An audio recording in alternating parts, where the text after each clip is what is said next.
Cek. Bismillahirrahmanirrahim. Assalamualaikum. Kita tes dulu ya suaranya.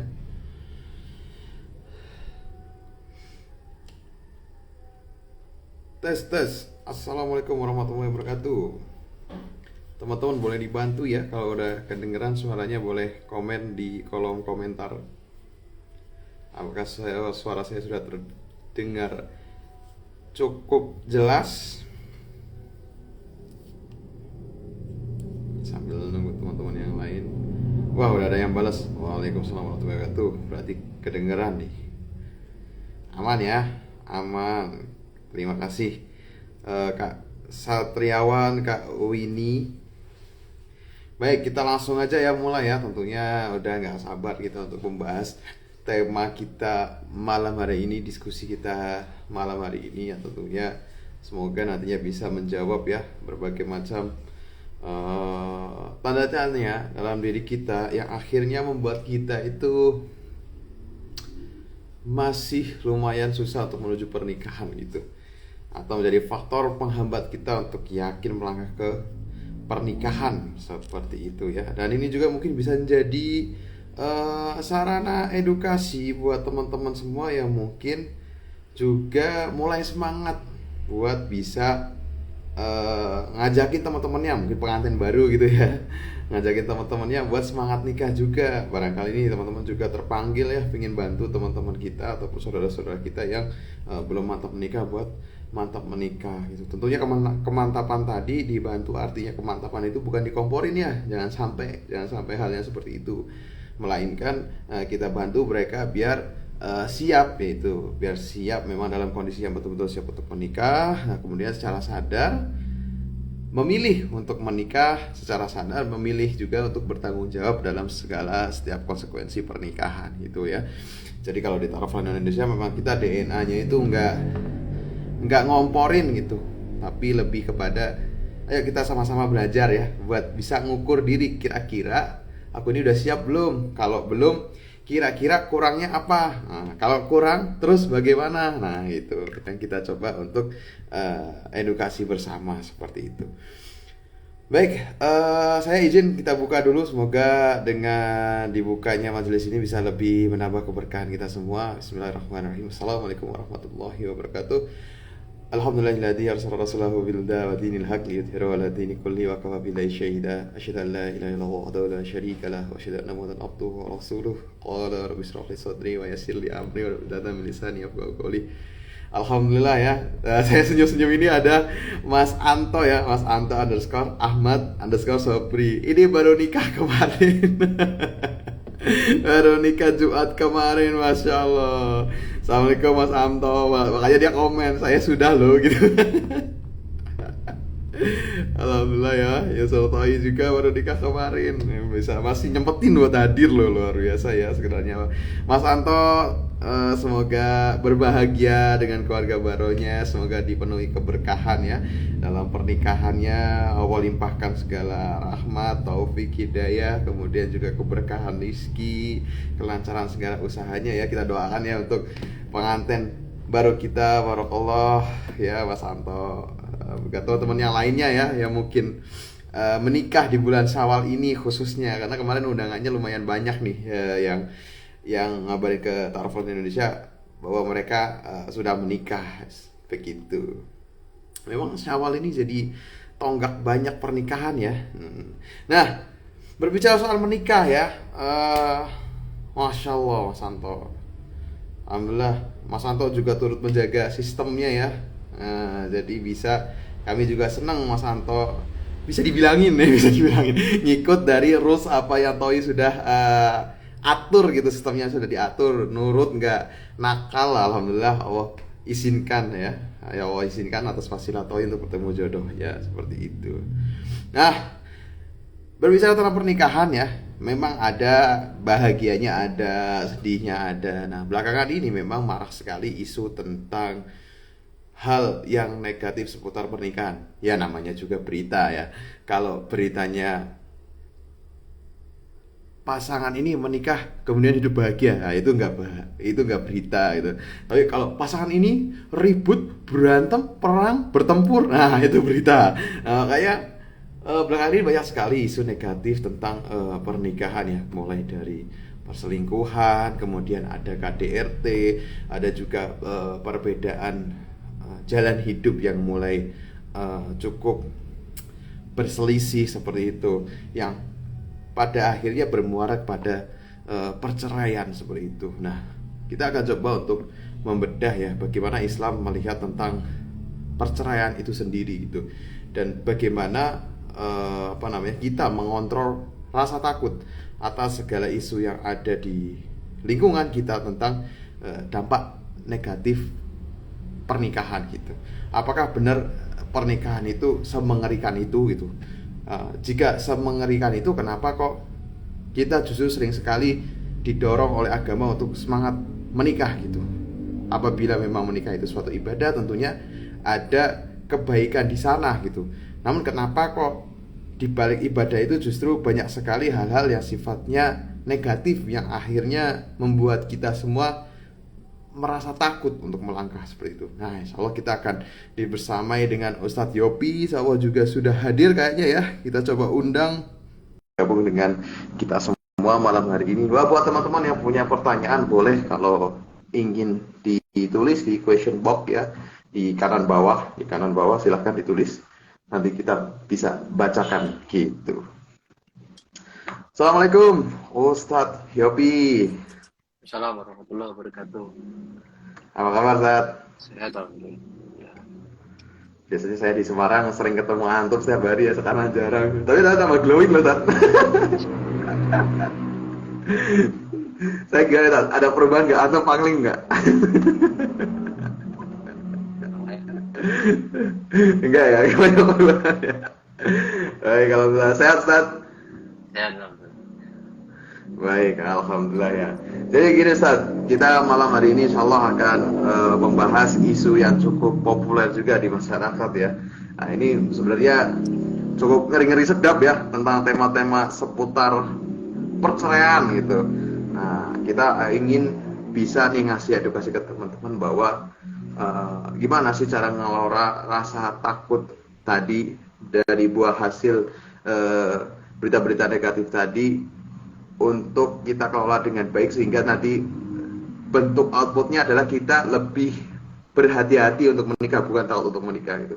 Namun sejatinya kalau Islam itu sendiri melihat perceraian itu seperti apa sih, Ustaz? Gitu. Atau kita mulai dari mana nih kalau dari Ustadz kira-kira kalau membahas tentang perceraian? Silakan, Ustaz.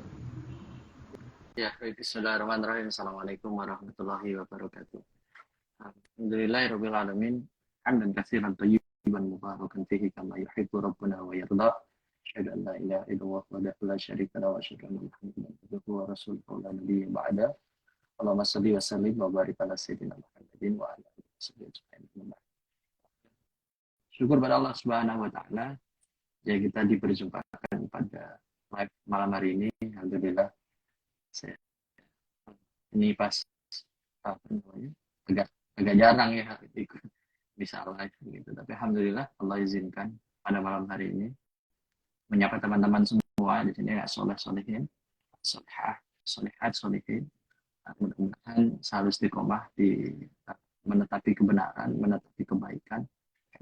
Ya, seperti kita tahu semakin tahun, semakin zaman, bukannya semakin mudah, malah semakin sulit. Ada saja persoalan.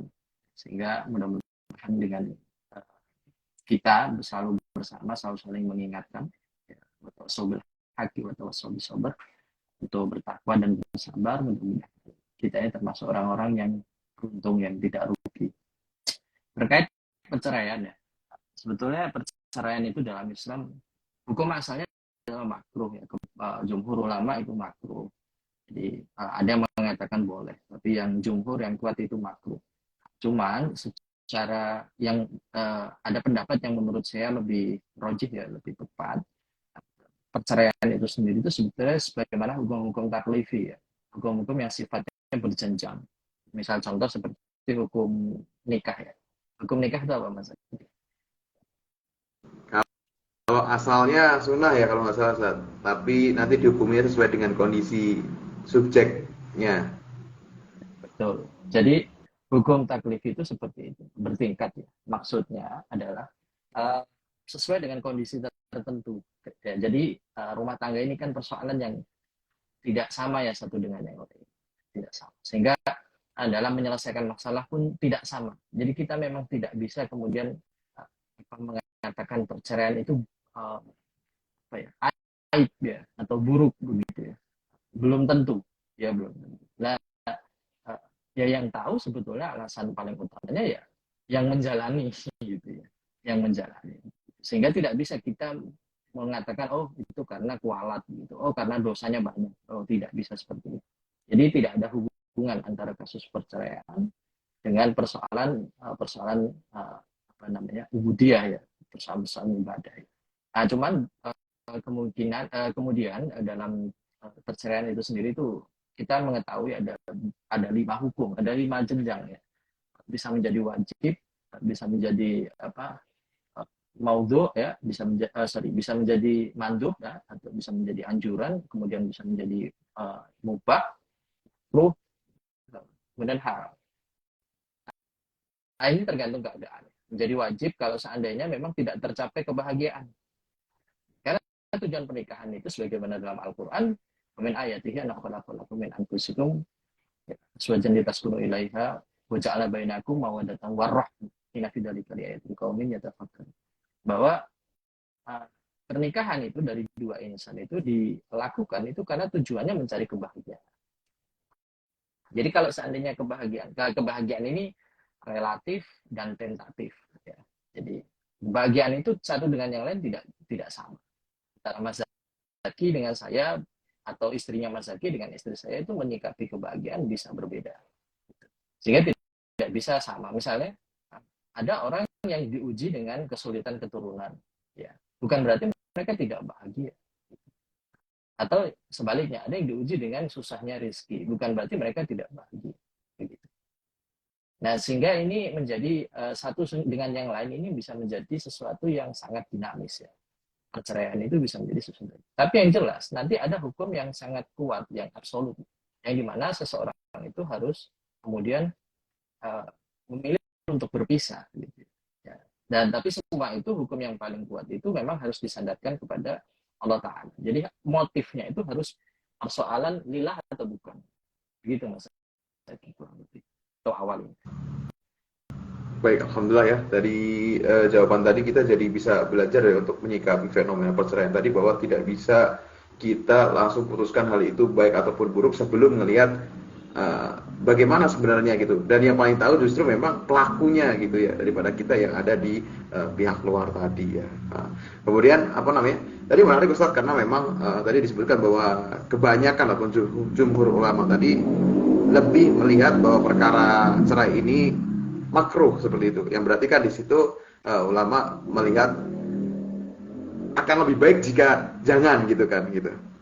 Nah, namun sebenarnya kemudian kalau kita lihat saat ini ya yang banyak diberitakan itu orang-orang menikah gitu. Ini ada pertanyaan juga, kenapa orang banyak yang nikah muda tapi kayaknya kesannya kayak permainan sehingga ketika mengucapkan cerai itu mudah gitu. Nah, sebenarnya itu dalam Islam sendiri kondisi seperti apa sih yang akhirnya itu memiliki urgensitas untuk cerai ataupun menurut Ustaz sendiri dari fenomena yang ada gitu, bagaimana tanggapan antum terhadap orang yang ataupun seorang muslim yang akhirnya mudah sekali untuk mengucapkan cerai gitu? Ya betul, perlu dipahami bahwa pesan Nabi SAW kepada para suami ya, asobru li ahlina sobro, sabarnya kepada keluarga itu harus 2 kali sabar.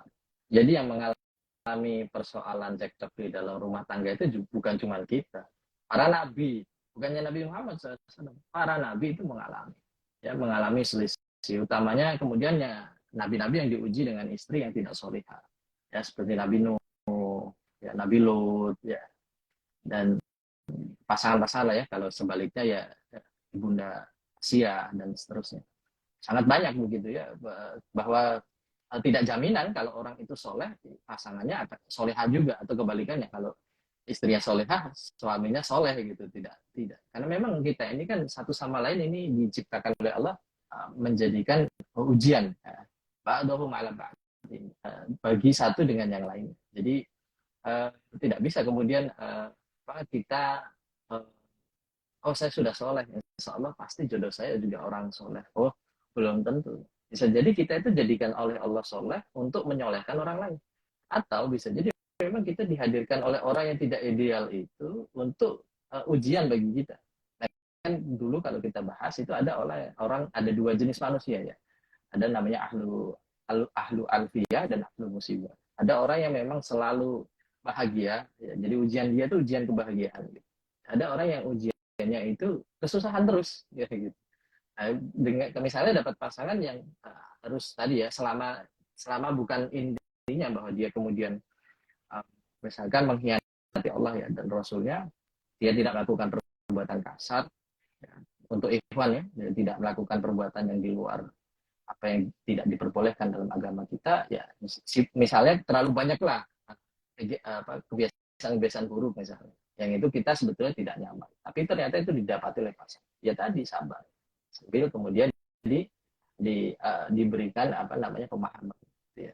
Nah perceraian yang wajib itu seperti apa? Perceraian yang hubungan yang sudah wajib cerai itu ya ketika hubungan itu sudah tidak dekat, tidak mengarah lagi kepada Allah Subhanahu wa taala. Jadi iya, jadi gini, orang itu kan paham sebetulnya bahwa pernikahan itu ibadah. Ibadah paham mereka. Tetapi kadang ketika mereka menjalaninya, mereka itu tidak melakukan sebagaimana sebuah ibadah. Contohnya ada orang yang setelah menikah itu bukannya imannya makin baik, itu justru makin merosot begitu. Jadi ketika iman itu merosot, ya mereka karena persoalan-persoalan dunia ya, mungkin disibukkan oleh urusan dunia dan lain sebagainya, kurang pandai memanage waktu ya untuk membagi mana kapan ngomongin urusan dunia, kapan ngomongin urusan akhirat. Ya sehingga kemudian apa yang terjadi ya akhirnya Allah menyibukkan kedua orang ini dengan urusan-urusan dunia yang pada akhirnya mencerai beraikan mereka.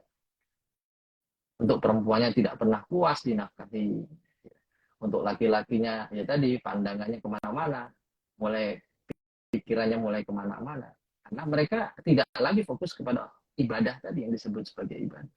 Jadi sebetulnya banyak keluarga kaum muslimin yang kehilangan makna dari pernikahan itu sendiri. Ingat mak, pernikahan kita dengan orang non muslim ya, orang kafir begitu ya, itu berbeda jauh. Orang kafir itu berbicara material, cinta, ya, you give, uh, take and give, ya kan?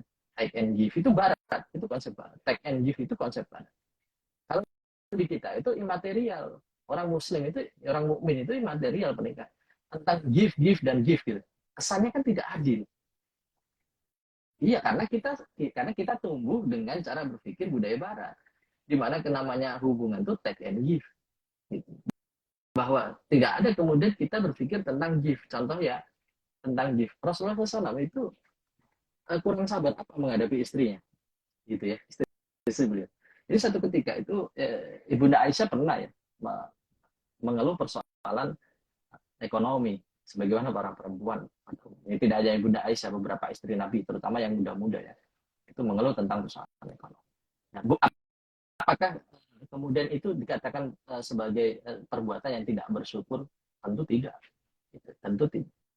Tetapi kita lihat sikap Nabi SAW yang begitu sabar menghadapi istri-istri beliau. Ya, sehingga kemudian apa? Karena beliau pahami betul, karena beliau mengetahui bahwa pernikahan itu ibadah.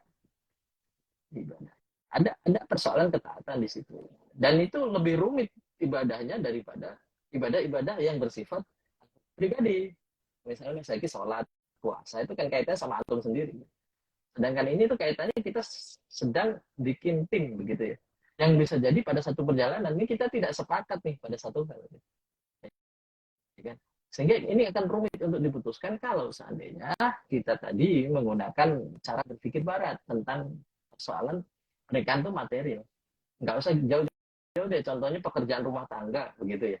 Seorang istri hari ini itu dituntut bisa bekerja di luar, belum lagi mereka harus bisa mencari bisa ngurusi rumah, ngurusin anak ya, harus lengkap begitu ya. Subhanallah Mas Zaki, itu kan dalam mindsetnya itu material, insya Allah tidak ada itu 1 tahun sudah cerai. Karena lelah. Ya lo, seorang suami misalnya, itu kalau seandainya kemudian dia hanya bertugas memberikan uang, menafkahi istrinya, kasih duit terus, begitu. Itu paling bertahan 5 tahun, 4 tahun, 5 tahun, dia akan bosan dengan istrinya. Iya, 5 tahun udah bagus itu, udah lama itu. Kalau untuk bosan ya seorang laki-laki ke perempuan. Kalau aktivitasnya hanya dipahami sebagai menafkahi, aktivitasnya dibatasi pada bersatu. Ya, apalagi belum lagi misalkan suami yang menafkahi itu istrinya misalkan di rumah nggak ngapa-ngapain misalnya begitu ya, udah dikasih pembantu, udah dikasih nyaman lah. Artinya tadi kalau kita merujuk pada take and give, kita kan berpikir saya sudah kasih kamu banyak loh, kamu belum kasih ke saya. Nah ini yang hilang dari rumah-rumah kaum muslimin, ini yang hilang, bahwa rumah tangga itu tentang memberi. Jadi bayangin ya, dua orang dengan mindset yang sama-sama ingin memberi yang terbaik, itu ketemu. Bayangin. Nah, itulah Islam. Sebetulnya Islam itu dari dulu, dari sebelum balik, seseorang itu sudah diajari bermanfaat ya. Khairun nas anfa'uhum linnas. Nabi kan mengatakan itu tidak hanya berlaku untuk orang di luar rumah. Kita itu kan kalau dapat hadis nih, dapat dalil bagus, kita tanya ke orang luar, enggak dari diri kita, enggak dari keluarga kita gitu. Jadi kita nganggapnya kita jadi baik sama orang lain di luar, sama keluarga enggak. Gitu. Ya, itu kesalahan kita ya, kesalahan kecil sebetulnya. Yang yang sebetulnya harusnya kita itu memulai dari lingkungan terdekat kita, yaitu keluarga, diri kita. Ketika kita ngomong tentang khairun nas anfa'uhum linnas, ya cuma itu bermanfaat untuk orang di luar sana. Tapi kemudian di dalam rumah itu, dalam keluarga sendiri, itu kita tidak memiliki manfaat. Cenderung musuhan, cenderung kemudian selalu berbeda pandangan, pemikiran, jam sekali, saling membakar satu sama lain. Tapi kalau di luar manfaatnya banyak untuk orang lain. Nah, ini tidak tepat, tidak tepat. Sehingga kemudian itulah yang pada akhirnya memicu konflik awal. Seseorang itu bisa bercerai karena materi. Ya, laki-laki mulai melihat materi yang lain, perempuan mulai melihat materi yang lain. Kalau umum kita tahu, laki-laki itu ujiannya perempuan, perempuan ujiannya harta. Nah ini Allah tahu karena sifat kita yang sering berpikir materi. Maka ketika tidak ada Allah, tidak ada ruhiyah di dalamnya, di sebuah pernikahan itu hilang ruhnya, maka mereka tidak bisa lagi melihat Allah Ta'ala. Mereka tidak bisa lagi melandasi hubungan pernikahan itu berdasarkan apa yang kemudian uh, tidak punya tujuan bersama. Katakanlah, saya pernah bikin satu apa itu sound ya, suara. Katakanlah seorang istri, seorang suami itu tidak saling mencintai, tapi nikah. Kemudian ketika mereka menikah, suaminya menjalankan tugasnya sebagaimana dalam Al-Quran dijelaskan, ya, apa namanya, Ar-rijalu qawwamuna 'ala nisa bima faddallahu ba'dahum 'ala ba'din wa bima anfaqu min amwalihim. Ya, laki-laki itu diciptakan sebagai pemimpin begitu ya, perempuan sebagai apa namanya, makmum. Kemudian laki-lakinya kenapa dijadikan qawwam, karena dia dua hal, karena dia kemudian memiliki kelebihan yang tidak dimiliki oleh lawan jenisnya, yaitu kita tahu laki-laki itu harus cenderung begitu. Makanya kalau laki-laki itu tidak memiliki kelebihan itu ya tidak bisa jadi koam atau akan sulit untuk menikah. Nah, memang itu ini ya. Itu persoalan ikhtiari, dilebihkan itu persoalan ikhtiari. Walaupun kodoknya asalnya memang sudah diberikan kelebihan oleh Allah. Yang kedua, kemudian anfaqu min amwalihim. Dia menginfakkan hartanya untuk keluarganya. Jadi karena dua hal ini seorang jadikan koam. Makanya banyak perempuan hari ini tertrigger cerai itu karena tidak menjalankan kewajiban yang satu ini. Itu juga ya, tolong para ibu, para istri, ya, sederhanakanlah ini anfaqu min amwalihim ini. Maksudnya nilainya itu ya apa namanya, kita pikirkan bersama. Maksudnya jangan sampai kemudian wah punya standar harus sekian puluh juta per bulan atau sekian juta per bulan. Tapi saya rasa para ibu lebih paham ya tentang mengelola keuangan itu. Tinggal para suami ini pintar-pintar saja mencari dan seterusnya. Nah itu, ketika kemudian tidak terjadi dua hal ini, Mas Adi, ketika dua orang yang menikah tadi, dua orang yang menikah tadi tidak saling cinta, tapi menjalankan kewajiban ini, hafizat wanita lil ghaibi, yang perempuan itu jaga kehormatan laki-laki, jaga kehormatan keluarga, jaga anaknya, ya kan? Ini dijalankan aja dua ini, nggak usah saling mencintai, jalankan saja. Karena Allah ya, karena dia ingat ayat ini, tenang Mas Adi, insya Allah itu lama-lama akan tumbuh cinta. Dan begitu pun sebaliknya. Ketika dua hal ini tidak dilakukan oleh keduanya, Allah cabut cinta dari diri mereka. Padahal dulu ketika nikah, awalnya mereka cinta. Nah inilah pentingnya memahami menjadi seorang toa, menjadi seorang suami, dan menjadi seorang istri. Kayak cinta itu cepat sekali. Cinta itu cepat sekali hilang. Karena bukan ikhtiarnya manusia. Cinta itu bukan pemberiannya manusia. Bukan. Makanya ada orang yang hari ini cinta, besok tiba-tiba benci. Ada yang kebalikannya. Dulu benci sekali, sekarang tiba-tiba senang. Walau alam bisa.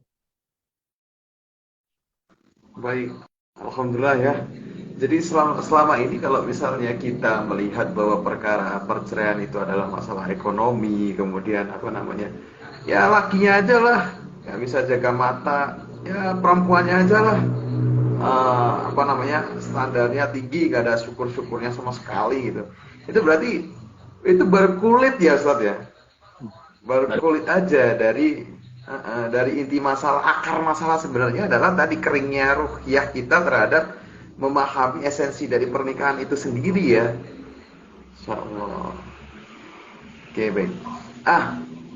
Bagaimana sih kaitannya dengan, nah ini kalau tadi kita udah dapet nih, ternyata masalah akarnya adalah ruhiyah gitu. Dalam pernikahan sendiri ya ternyata mulai hilang sehingga kita tidak punya esensi menikah itu sebagai ibadah tadi, sehingga Allah bisa saja cabut cinta kita terhadap pasangan kapanpun seperti itu. Nah, bagaimana kalau untuk orang yang mungkin ya Ustaz, belum menikah, kemudian ingin menikah, namun melihat fenomena ini sehingga dia takut ya. Kadang ada mereka berdalih ketika mempelajari perceraian orang lain ataupun perseteruan orang lain itu adalah bentuk kehati-hatian agar tidak terjadi dalam rumah tangganya. Tapi dampaknya adalah mereka takut gitu kan. Nah, sebenarnya itu gimana sih cara mengelola berita negatif tadi untuk diri kita, namun kita tetap bisa untuk melangkah ke pernikahan dengan kesadaran penuh dan keyakinan yang penuh gitu, Ustaz. Ya. Ya pertama yang harus dipahami itu kan unreasonable fear ya, ketakutan yang tidak beralasan. Kebanyakan kita itu memang ya fitrahnya suka takut, khawatir, was-was, ya khauf, takut kalau yang buruk itu menimpa kita. Tapi kita lupa sebetulnya dalam hidup ini yang ada itu sebetulnya semuanya kemungkinan. Ada kemungkinan bahagia, ada kemungkinan tidak bahagia. Nah untuk tahu kemungkinan kita itu bisa bahagia atau tidak, itu ya cuma dicoba. Ya ikhtiar. Karena ikhtiar itu fungsi ikhtiar itu ya. Fungsi ikhtiar itu sebetulnya, fungsi ikhtiar itu adalah untuk mengetahui takdir kita. Contoh nih, ada satu si A. Si A ini sudah ditakdirkan cerai. Ketika dia nanti menikah, dia itu ditakdirkan cerai. Begitu. Ya. Misalnya Allah sudah menentukan yang demikian, akan terjadi nggak bagi dia? Masalahnya adalah kita ini kan tidak tahu takdir kita.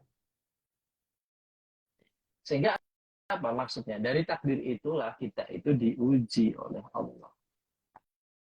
Maka kita itu dengan kesadaran penuh, kita itu memahami bahwa segala hal yang datang pada kita itu semuanya sudah ditakdirkan oleh Allah. Wa asa an takrahu syai'an wa huwa khairul lakum wa asa an tuhibbu syai'an wa huwa syarrul lakum. Boleh jadi sesuatu itu apa namanya? Buruk buat kamu padahal itu baik buat kamu. Dan boleh jadi sesuatu itu buruk buat kamu, baik buat kamu padahal itu buruk sekali buat kamu. Wallahu ya'lamun wa antum. Dan Allah tahu itu sedangkan kamu tidak. Nah, ini kan persoalan Ini sebetulnya ayat perang ya, sebetulnya ini ayat perang. Tapi kalau kita mau menggali definisi atau maknanya yang lebih dalam, sebetulnya kan kalau dalam persoalan perspektif kehidupan itu sederhana sebetulnya. Ya, kita itu tidak tahu, ya, maaf ya. Perceraian itu bagi sebagian orang buruk.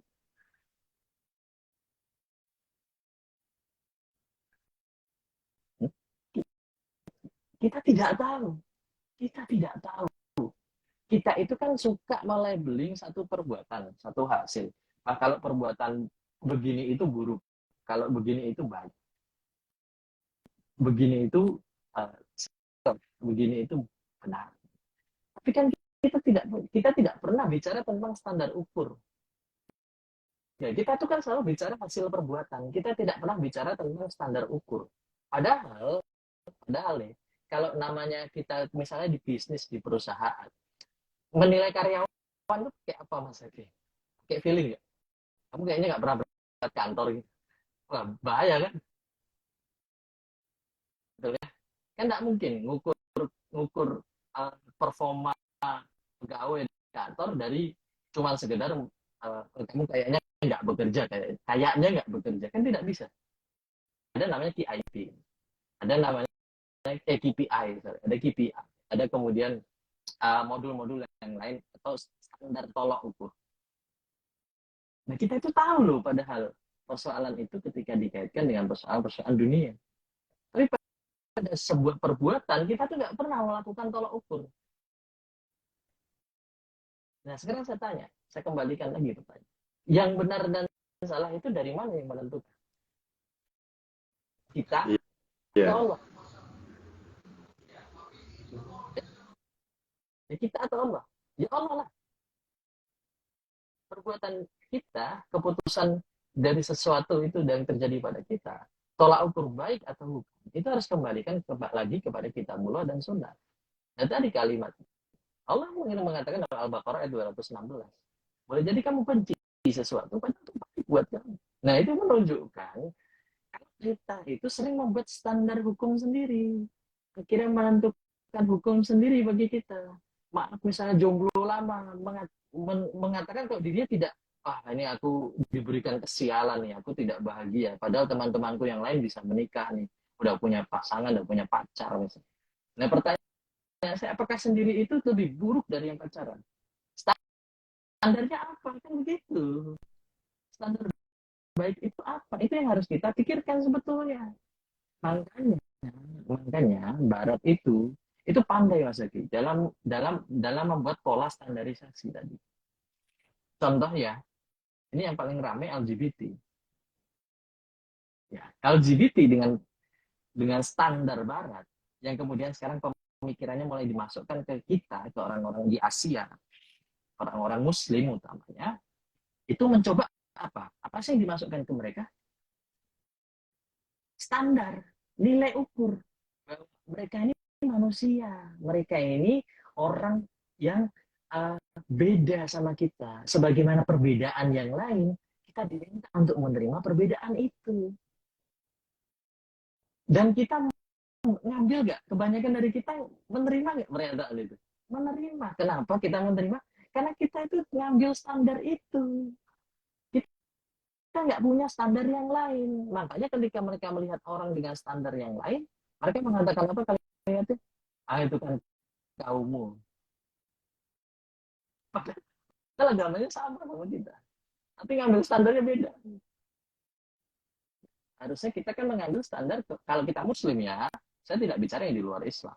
Kalau kita muslim ya standar kita Quran hadis dan kalimat Nabi, kalimat kalamullah, sudah selesai. Kalau Allah mengatakan bahwa perbuatan li'an itu perbuatan homo liwat ya, perbuatan liwat itu homo, lesbi, ya, LGBT itu buruk, sudah titik. Itu tolak ukurnya. Adapun agama lain terserah, mereka kan bukan tidak menggunakan standar itu. Yang aneh itu yang saya kritik adalah bagaimana mungkin orang Islam itu membuat standar kebahagiaan di luar Al-Quran dan hadis, di luar apa yang Allah sudah tentukan dan apa yang sudah Nabi SAW sampaikan. Makanya kita selalu dalam perjalanan mencari kebahagiaan terus. Padahal standar kebahagiaan itu sudah ada di hadapan kita. Tapi kita selalu mengatakan kita selalu mencari kebahagiaan. Kenapa kita bingung mengucapkan kalimat itu? Karena kita tidak tahu bagaimana menetapkan standar kebahagiaan. Makanya kita menganggap cerai itu buruk. Kita menganggap ini, kita terlepas motifnya ya. Kalau motifnya berarti kan itu dosa yang melakukan. Ini ketika hal tersebut menimpa kita loh, gitu maksud saya. Jadi ketika kita berpikir standar yang baik seperti itu, sekarang nih setelah mindsetnya berubah, oh oke, setiap apa yang hadir pada hidup saya itu sudah Allah atur. Kalau saya taat kepada Allah, apapun yang saya jalani, mau itu ternyata pasangan saya setia, mau itu ternyata nanti kemudian pasangan saya harus cerai, hubungan pernikahannya harus kandas dan seterusnya, harus dilihat dari kacamata bahwa Allah yang menentukan perkara tersebut. Setelah kita usaha loh ya. Tapi kita harus tahu tadi, wallahu ya'lamun wa antum la ta'lamun. Allah itu tahu yang terbaik untuk kita. Kira-kira tenang nggak ketika tahu begitu? Nah, iya. Kita nggak khawatir kalaupun nanti pisah, ya Allah, ya sudah, ya berarti Allah akan takdirkan yang baik untuk kita. Kalau ternyata langgeng, alhamdulillah. Kan begitu. Tinggal nanti ujian kelanggengan itu pasti ada. Nggak ada orang dibiarkan tanpa ujian oleh Allah. Harusnya tidak ada rasa takut. Baik ya, alhamdulillah ya. Itu tadi beberapa kalimat tadi itu yang disampaikan beliau Ustaz Yofi kepada saya pas saya juga menuju ke pernikahan gitu ya. Kalau sekarang belum, misal teman-teman belum ada calonnya, mungkin belum begitu berasa rasa takutnya, rasa bingungnya gitu. Tapi ketika berproses nanti ujiannya ada, itu pusing. Ada apa ya? Ada yang nantinya nggak dibenturkan dengan yang tidak baik dengan baik. Itu kan gampang, kalau nggak baik gampang milahnya. Nanti ini baik tapi gimana standar menilainya? Itu ya susah. Nah, ya, tadi benar, ketika kita punya standar tadi untuk menilai, yaitu Islam, nanti kita akhirnya tahu nih, kalau ada perkara ini baik, ada perkara ini baik, tapi mana harusnya diambil tadi pakai kacamata Islam. Itu mempermudah sekali, alhamdulillah. Nah, bagaimana Ustaz, kadang kan kita akan gini ya, kita mungkin baru dapat kajian ini malam ini, setelah berpuluh-puluh tahun ibaratnya kita hidup dengan standar, nilai, persepsi gitu yang dibentuk oleh masyarakat gitu. Ya qadarullah dipimpin ya, ide kepemimpinannya kan memang yang lebih maju barat untuk saat ini. Otomatis kita berkiblat ke sana gitu. Ya memang sana malah justru nggak ada Islam-Islamnya gitu. Nah, gimana cara kita untuk tetap ada di core sebagai muslim sendiri dengan segala terpaan gitu ya. Banyak kita sendiri nih, terus dikeroyok banyak orang gitu.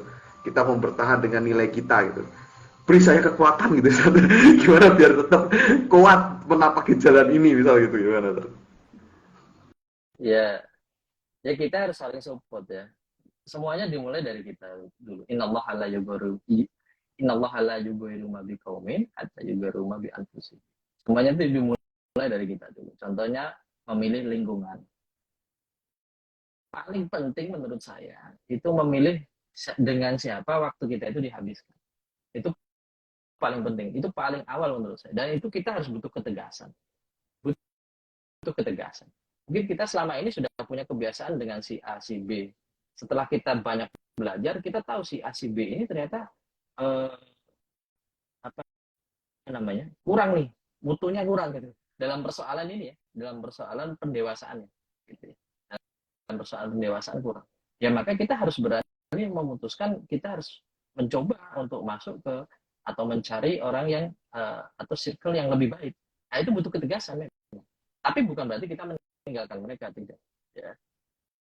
Bukan berarti kita meninggalkan mereka, gitu. Tapi kita itu cuma mencari tadi waktu yang mana yang dihabiskan lebih banyak. Nah, gitu. Nah, iya. Karena itu akan membentuk kita. Kita ini sering kumpul sama orang pesimis, hasilnya pesimis. Iya, silakan dibuktikan. Oh, itu konsep Nabi kok. Itu konsep Nabi.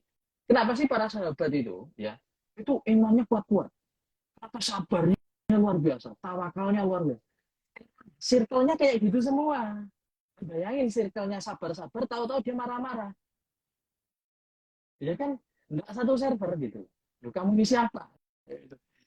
temanmu itu, ya contoh yang lain urusan dunia misalkan. Kalau ada circle nih orang-orang kaya, memang kaya ini, ada satu orang ini pas-pasan sebetulnya, tapi masuk ke circle itu. Bagaimana supaya dia tetap bertahan di circle itu? Pura-pura kaya, ya gitu. Itu kan ini ya, itu kan kurang bijaksana.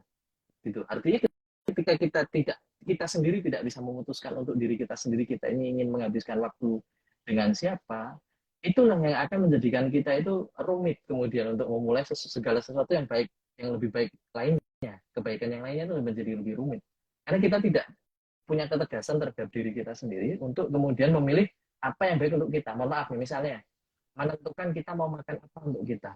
Contoh nih, saya setiap hari makan McD. Antum main sama saya kan pasti saya ojo-ojoin untuk makan McD gitu ya. Ah, makan McD nih nggak seru. Lama-lama makan McD. Terus saya ini pakai iPhone misalnya deh. Main sama saya terus. Lama-lama saya ojoin, gantilah iPhone. iPhone tuh lebih bagus loh begini-begini. Kepikiran, iya ya. Akhirnya belilah iPhone. Begitu terus. Nah bayangkan kalau orang yang bisi kita itu, kan, ayo kita ke pengajian. Tapi kita nggak mau, awalnya nggak mau lah, nggak langsung mau berangkat gitu. Tapi setiap setiap ada momentum, dia selalu kembali ke sana, menasihati kita kembali ke sana. Lama-lama kan kita penasaran juga. Lama-lama kan kita pengen juga merasakan. Kok orang ini selalu begini ya? Menarik nih kayaknya. Mungkin boleh deh aku coba deh sekali-kali seperti itu. Nah, menentukan dari diri kita sendiri untuk memilih siapa yang paling dekat dengan kita itu yang paling awal sebetulnya. Karena itu menentukan siapa kita, menentukan sekali. Nantinya termasuk pasangan kan. Makanya kan milih pasangan itu tidak apa-apa teman-teman. Nikah agak lama misalkan karena persoalan tadi mencari yang akhlaknya baik, nggak ada masalah. Mencari agak lebih lama itu tidak ada masalah. Ya, supaya ketemu yang tadi. Kalau memang alasannya seperti itu. Karena memang mencari orang yang paling dekat dengan kita itu sangat berpengaruh, utamanya pasangan suami istri. Sangat berpengaruh loh. Nanti lo nggak sadar antum, kebiasaan istri itu nempel ke antum. Kebiasaan antum nempel ke istri. Udah begitu, nggak sadar itu. Lama-lama. Nggak hanya kebiasaan, baunya aja tukeran. Seperti itu ya. Jadi pertama pilih dulu apa yang kita butuhkan dalam konsep 24 jam itu. Waktu kita itu waktu kita sama ya semuanya, mau orang soleh mau orang maksiat yang profesional pro ya, mau solehnya pro maksiatnya pro, itu sama waktunya 24 jam, nggak ada yang waktunya beda. Kita tuh modalnya sama. Kalau hari ini ada orang lebih kaya dari kita, dia bisa memanfaatkan 24 jam waktunya. Kalau hari ini ada orang lebih pintar dari kita, dia bisa memanfaatkan 24 jam waktunya. Nah, pertanyaan tinggal dibalik. Ketika kita sering nanya, kok aku kayak gini terus ya? Kok teman-temanku udah pada begini dan begitu? Pertanyaan harusnya kembalikan ke diri kita. Kita ini 24 jam ngapain aja? Siapa 24 jam yang menjadi supporting system kita? Sudahkah? Jadi gini, usaha itu tidak hanya persoal materi loh. Cuman nyari peluang mana nih yang bisa kasih kerja, mana nih nyari duit. Bukan hanya itu. Tapi peluang untuk menjadi baik, untuk meningkatkan value itu termasuk mencari orang yang dekat dengan kita, yang mau kita jadikan teman dekat. Itu termasuk usaha. Karena itu pengaruh, pengaruh sekali, sangat berpengaruh. Kita kumpul sama orang optimis ya jadi optimis, kita kumpul sama orang pesimis ya jadi pesimis, kita kumpul sama ahli maksiat ya lama-lama jadi maksiat, kita kumpul sama ahli ahli khair ya lama-lama kita jadi orang khair, orang baik. Ya udah, itu rumus. Itu antum tentukan dulu, itu antum lakukan dulu. Kita belum ngomong yang lain. Ini untuk antum dulu. Kita tuh kan kadang-kadang nggak bisa tegas dengan diri kita sendiri. Takut ya tadi, kekhawatiran, unreasonable fear. Saya kasih tahu ya teman-teman ya, saya kasih tahu nih kali. Ini satu kitab yang menyadarkan saya bahwa saya harusnya tidak perlu khawatir. Kitab ini dalam sekali, tulisannya seorang ulama Al-Azhar Mesir. Ini saya kebetulan memang kagum ya sejak namanya itu first love ya, first as love at the first sight ya, cinta pada pandangan pertama. Ketika saya baca kitab ini, kalimat ini tuh menyentuh hati saya. Kalimatnya begini. Ini saya terjemah saja ya. Kalimat ini memang kitabnya Arab. Yang harus disadari oleh orang-orang seperti kita itu, Bahwa kita ini tidak bisa lepas dari kebencian makhluk. Orang nggak suka kita itu nggak bisa kita lepaskan. Tapi pernyataan beliau ini menarik. Tapi harus antum yakini, harus antum sadari bahwa penolakan itu sifatnya semuanya sementara. Kebencian, penolakan itu semua sementara. Jadi satu hari nanti penolakan itu bisa berubah. Saya awalnya baca tulisan itu belum sadar sepenuhnya. Tapi ini kalimat menarik. Setelah saya buka sirah, saya baru sadar. Setelah fase Madinah, setelah Nabi mau wafat, saya sadar. Semua orang yang hari itu ketika Nabi mau meninggal, yang mencintai Rasulullah SAW, itu semuanya dulu pernah benci dengan Nabi. Saya merinding. Saya kalau mengingat kata-kata itu, sehingga dari situlah saya tidak pernah lagi merasa khawatir dengan penolakan, saya tidak pernah khawatir lagi dengan kebencian. Karena Nabi kita Al-Mustafa, Rasulullah Muhammad SAW, itu ketika menjelang wafatnya, semua orang yang berkumpul di situ, di rumah beliau, yang mau mendengarkan pengumuman beliau wafat itu, semuanya pernah benci Nabi. Hampir semuanya pernah benci Nabi.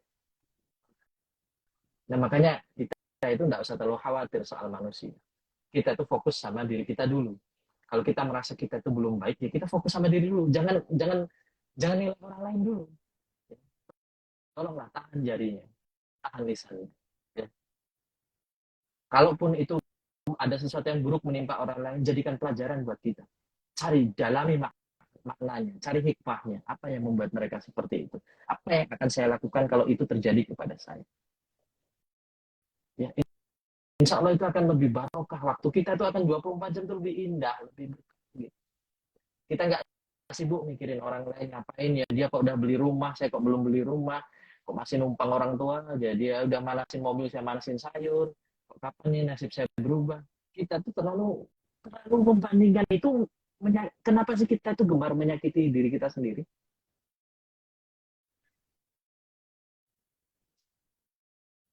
Kenapa sih kita gemar menyakiti diri kita sendiri dengan membandingkan diri kita dengan orang lain? Padahal sejak awal kita sudah tahu konsep harta kan? Sudah tahu konsep harta? Rezeki sudah tahu?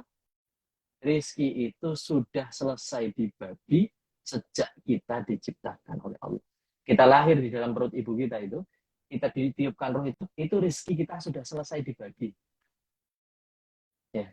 Jadi kalau kita hari ini belum mendapati apa yang orang lain dapati, itu masalah waktu. Karena kita tidak tahu rezeki kita sudah sampai mana. Wallahu a'lam. Masya Allah, alhamdulillah ya, banyak terserahkan ini, langsung diserang dari core masalahnya, langsung dari akarnya ya, sehingga nanti interpretasinya teman-teman bisa beda-beda karena memang masalahnya juga spesifiknya beda-beda gitu. Nah, tadi menarik tentang kita harus lebih aware dengan diri kita sendiri untuk melakukan perbaikan berkesinambungan dibanding untuk melihat fenomena orang lain. Ya nggak masalah kalau sekali-kali ngelihat fenomena orang lain untuk mengambil hikmah. Nah, pertanyaan saya adalah gini Ustaz, apa bedanya ketika kita melakukan pengamatan, mengambil ibrah pelajaran dari orang lain yang benar-benar itu menjadi nilai yang nantinya berdampak positif kepada kita, dan mana yang sebenarnya hanya akan menghasilkan ketakutan, kekhawatiran yang tidak beralasan tadi. Dalam kasus ini spesifiknya tentang perceraian gitu, ataupun isu-isu negatif dalam pernikahan gitu. Bisa ditangkap ya Ustaz ya? Silakan Ustaz. Ini masalah, bukan ini personnya. Ya, person itu bisa menyerang ke siapa saja. Contohnya gini, Fir'aun itu ada di zaman Musa atau sampai sekarang ada? Sampai sekarang ada, beda orang. Masalahnya bukan orang, masalahnya adalah masalah itu sendiri. Kenapa bisa menjadikan dia seperti Fir'aun? Yang orang baik seperti Musa juga ada hari ini. Jadi bukan melihat pada personnya. Oh, si artis begini nih karena begini, enggak. Tapi lihat tabiatnya. Perceraian itu banyak polanya, dan kita kalau mau memperhatikan sebetulnya polanya itu sama. Pertama, ketika tadi ya jauh dari kata ibadah, jadi tidak saling menikah, tidak makin baik imannya malah makin kesana kemari itu pasti akan menimbulkan hal semacam ini, tinggal ketahuan atau enggak aja. Yang kedua, kemudian apa pasti polanya. Kalau laki-laki masalahnya di perempuan. Ini kalimat Imam Ghazali ya. Ar-roja apa namanya? Madrasatun aulia fitnatun nisa. Jadi, ini bahkan kalimatnya Imam Ghazali mengatakan aulia loh. Aulia itu ulama, orang-orang terpilih. Itu sampai dibilang, ini orang-orang soleh, ujiannya wanita. Jadi maaf ya, ini maaf ya. Kalau orang yang imannya di bawah orang soleh, ya, kalau ini disebut oleh Imam Ghazali, orang soleh saja godaannya wanita. Ya. Apalagi kok orang maaf ya, di bawah orang soleh, wah selesai sudah. Wanita sudah selesai, sudah tamat, sudah nggak ada pertahanannya sama sekali. Ini orang soleh saja dikatakan oleh Imam Ghazali, ya fitnatun nisa, ujiannya perempuan, udah. Jadi apalagi nggak soleh. Jadi pasti persoalan ini persoalan fitrah. Makanya gini ya, polanya pasti sama. Polanya karena terbiasa dengan sesuatu yang haram di luar sana, maka dicabut kenikmatan halal di dalam rumah. Yang halal. Itu kalimat Sayyidina Ali bin Abi Thalib. Ya, seseorang yang terbiasa dengan yang haram di luar sana, maka akan Allah cabut kenikmatan halalnya di dalam rumah. Jadi nggak lihat lagi istrinya cantik atau enggak. Kita ngelihat istri orang itu cantik, Mas.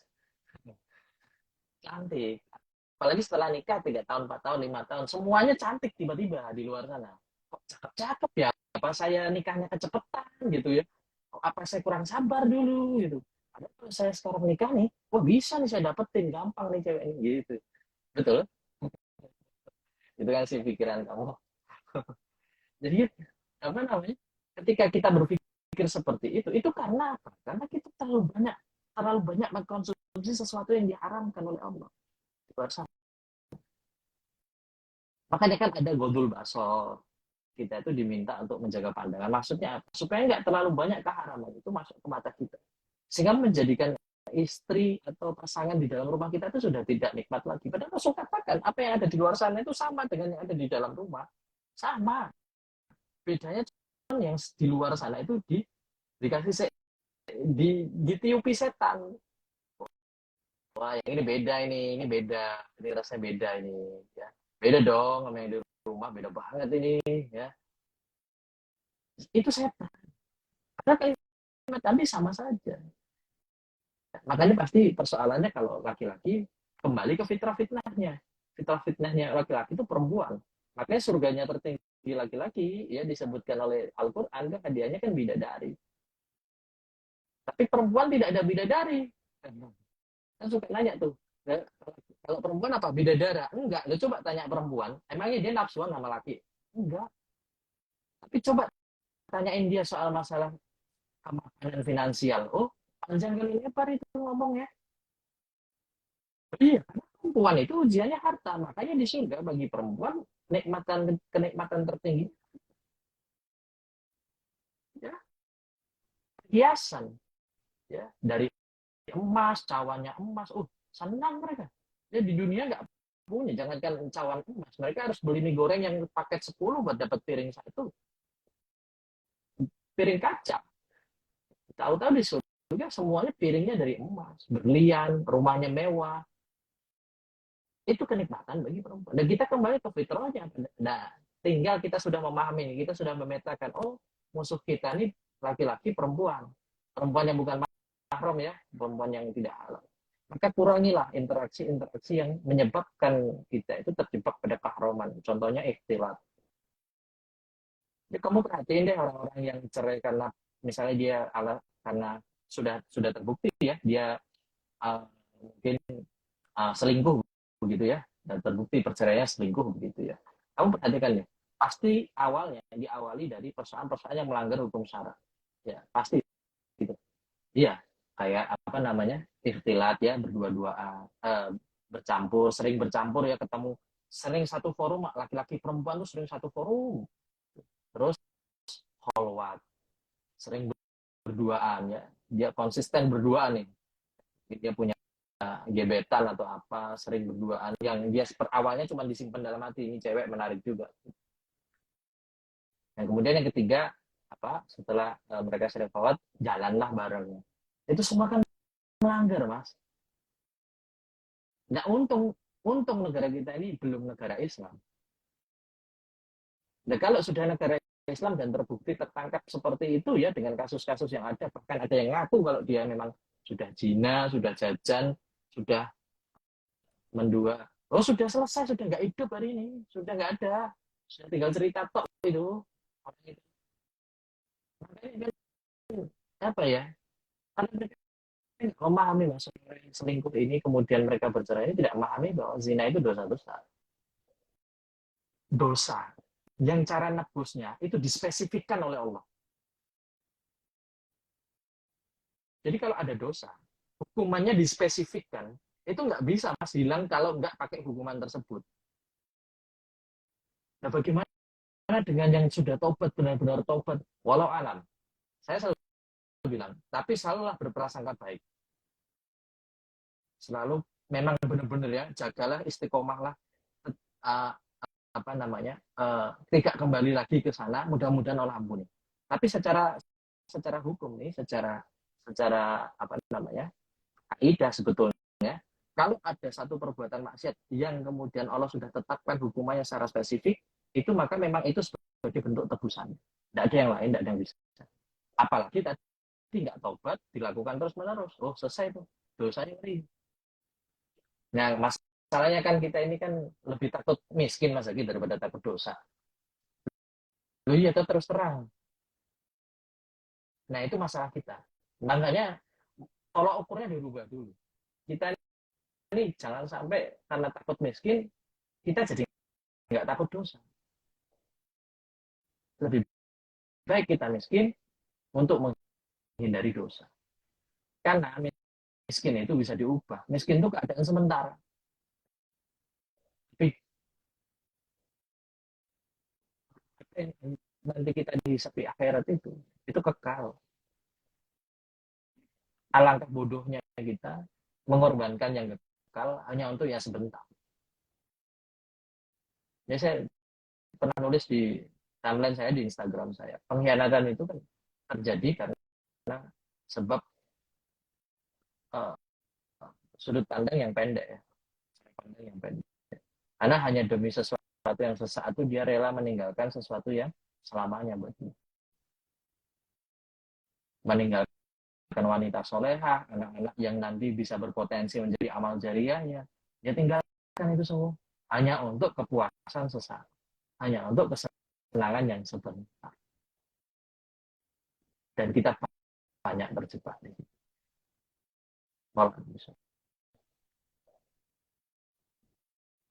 Baik, alhamdulillah, jazakallahu khair Ustaz. Kita dapat banyak ilmu di 1 jam kebersamaan kita ini yang nggak kerasa ya, ternyata sudah hampir 1 jam. Teman-teman juga kelihatannya sampai ini nggak ada yang komen, mungkin stagnan di angka ini nggak, tapi nggak ada yang komen, mungkin sama-sama kayak saya ya, cuman bisa nyimak sama oh iya iya iya gitu ya. Semoga tadi yang disampaikan tadi bisa masuk meresap ya, mampu kita ingat selalu dan kita amalkan gitu. Mungkin sebagai poin penutup Ustaz, boleh Ustaz untuk memberikan nasihat ataupun semangat buat teman-teman ya ini yang mungkin masih ada rasa takut, khawatir, apalagi kalau misalnya tidak beralasan tadi untuk menikah gitu karena adanya banyak isu negatif di luar sana. Walaupun sebenarnya ada banyak cerita bahagia, tapi kan lebih seringnya yang diangkatnya negatif. Gimana tuh Ustaz? Boleh dikasih motivasi ataupun nasihat ya Ustaz? Silakan. Bismillahirrahmanirrahim. Teman-temanku yang aku cintai karena Allah, yang masih bertahan sampai live ya, nonton ini sampai menit ini, detik. Saya selalu mendoakan antum semua yang menonton ini selalu dalam lindungan Allah Ta'ala. Allah berikan takdir yang baik.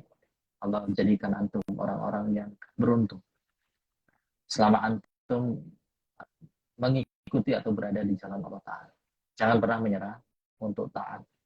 Ya, karena ketaatan itu satu-satunya hal yang dapat menolong kita dari segala kesulitan nanti. Dan jangan takut untuk melakukan ibadah yang paling panjang ini. Fokuslah bahwa kita ini sedang ingin beribadah. Fokus dengan ibadah. Maka ketika kita fokus, kita pahami bahwa ini adalah ibadah, dan kita nantinya bisa kemudian tanpa disadari kita akan memilih sebagaimana visi kita.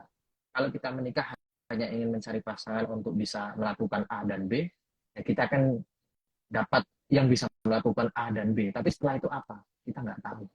Setelah A dan B itu dilakukan, apalagi kita tidak tahu. Maka kembalikan ke visi awalnya bahwa pernikahan itu adalah ibadah. Di situ ibadah. Maka carilah pasangan yang bisa diajak beribadah dalam waktu yang sangat lamanya. Ya, seandainya nanti ibadahnya sampai wafat karena dalam keadaan beribadah. Yang laki-laki beribadah menafkahi, mendidik istri dan anaknya. Ya ayyuhalladzina amanu qu anfusakum wa ahlikum nar, dalam perjuangan menjauhkan keluarganya dari api neraka. Sang istri ya beribadah, mentaati setiap kebaikan, memberikan yang terbaik kepada kebaikan. Tidak usah berpikir tentang apa yang sudah akan diberikan kepada pasangan kita. Jangan. Fokuslah ibadah dan biarkan Allah yang membalas semua kebaikan antum. Ya, kalau seandainya kita berpikir tentang bagaimana supaya kita bisa bahagia dengan manusia, saya jamin insya Allah sampai antum wafat tidak ada yang bisa membahagiakan antum, hatta sekalipun orang tua. Tapi kalau antum itu menyerahkan kebahagiaan itu di tangan Allah, antum serahkan, ya Allah, aku serahkan kebahagiaanku nanti itu kepada, saya yakin, ya sejelek-jeleknya antum tidak bahagia di dunia, tapi dengan ketaatan dan kesabaran itu, antum akan dapat akhirat yang maha luas kebahagiaannya, yang di sana antum abadi selamanya, yang nanti ketika antum ditanya di dalamnya, sebentar saja ditanya oleh Allah, kamu dulu bagaimana hidupnya di dunia, merana enggak? Saking nikmatnya surga, antum bilang, ya Allah, memang saya pernah merana, saya lupa. Semoga kita menjadi orang-orang yang demikian. Tanya Mas Zaki itu. Dulu waktu nikah, waktu sebelum nikah, berjuangnya minta ampun. Sekarang saya tanya, ingat nggak masalah saya itu? Atau sekarang udah lupa, ada tinggal bahagianya saja? Sama benar Ustaz ya. Itu baru usaha untuk menikah. Bagaimana nanti kalau kita masuk ke surga dengan segala kesabaran dan kerumitan hidup kita. Makanya jadikan surga itu tujuan akhir, bukan suami, bukan pasangan kita. Saya ingat satu ketika saya pernah menasihati istri saya. Kami pernah salah paham tentang satu hal. Kemudian saya nasihati dia. Kalau kamu mengerjakan semua pekerjaan rumah yang ada di rumah ini, itu karena untuk mengharapkan saya membalas sesuatu ke kamu, dan itu tidak terjadi, insya Allah itu akan selesai kamu lakukan detik ini juga. Tapi kalau kamu lakukan semua itu karena Allah, seandainya saya tidak bisa membalas itu semua, saya tidak bisa memberikan yang seimbang dengan itu semua, ya kamu berpikir bahwa itu kamu lakukan karena Allah, Allah yang akan ganti, kamu akan melakukan itu terus sampai kamu wafat. Dan itulah yang dilakukan oleh para orang tua kita hari ini tentang bagaimana melayani ayah-ayah kita. Itulah yang dilakukan mereka selama ini, ketika tidak ada ikatan yang paling kuat dari pernikahan kecuali nikah. Makanya kenapa Nabi mengatakan tunkahul mar'ah, ya, nikahilah perempuan itu arba. Dan yang terakhir itu apa? Yang paling beruntung nikah karena agama. Nah, itulah yang melanggengkan hubungan. Wallah bisa. Alhamdulillah ya, pengingat lagi untuk saya pribadi dan kita semua pada umumnya ya, untuk kembali lagi menata diri kita, memahami, menghayati kembali bahwa pernikahan itu sejatinya adalah sebuah ibadah gitu ya. Dan dimana DNA kita sebagai seorang muslim tadi dalam melihat ibadah itu adalah tentang give and give ya, bukan take and give. Jadi bagaimana caranya kita bisa menabung pundi-pundi amal kebaikan sebanyak-banyaknya, karena yang kita harapkan adalah bagaimana Allah nanti akan menghisap dari setiap kebaikan kita, dan biarkan untuk urusan Allah nantinya yang akan membalas kebaikan kita, sehingga kita tidak akan berputus asa dalam kebaikan hanya karena tidak mendapatkan timbal balik dari pasangan kita gitu. Baik, insya Allah banyak sekali poin yang baik yang kita dapatkan hari ini ya. Yang salah satunya juga tadi bahwa untuk bertahan dalam standar Islam itu sendiri, kita butuh lingkungan, dan kita bersama-sama di sini di Tarafalan Indonesia, ada Ustadz Yopi, ada saya, kemudian ada ustadz-ustadz yang lain di seluruh wilayah layanan Tarafalan Indonesia, dan ada teman-teman semua yang bersamai ya, mulai dari user, udah ada ya pasangan yang menikah juga ya, mungkin malam ini masih berproses juga ya. Nah, ini berupaya untuk membentuk lingkungan yang baik juga, yang saling support. Nah, buat teman-teman yang mungkin belum join ya, boleh nanti lihat panduan di Instagram apa sih Tarafalan Indonesia itu, gimana cara daftarnya. Boleh juga DM ya buat teman-teman yang sudah serius ingin mencoba pencarian jodohnya melalui wasilah Tarafalan Indonesia, boleh langsung di download kemudian untuk daftar. Nanti kalau ada pertanyaan lebih lanjut bisa kita lanjutkan di DM Instagram di @tarafalan Indonesia. Downloadnya di mana? Cek link di bio. Nah, insya Allah itu jazakallah khair Ustaz atas ilmunya. Kita doakan Ustaz Yopi sehat selalu dan dimudahkan segala urusannya, dan tetap bisa membersamai kita ya, untuk memberikan kita semua pencerahan dan semangat selalu gitu. Baik, kita tutup majelis kita pada malam ini dengan doa kafaratul majelis. Subhanakallahumma wa bihamdika asyhadu an la ilaha illa anta astaghfiruka wa atubu ilaik. Terima kasih untuk rekan-rekan semua yang sudah setia menemani kita sampai akhir ini. Insyaallah kita bertemu lagi di pekan depan dengan bahasan dan narasumber yang tak kalah seru juga. Kurang lebihnya mohon maaf, wabillahi taufiq wal hidayah ya. Assalamualaikum warahmatullahi wabarakatuh. Jazakallahu khair Ustaz. Sampai berjumpa kembali. Terima kasih banyak semuanya. Sehat-sehat.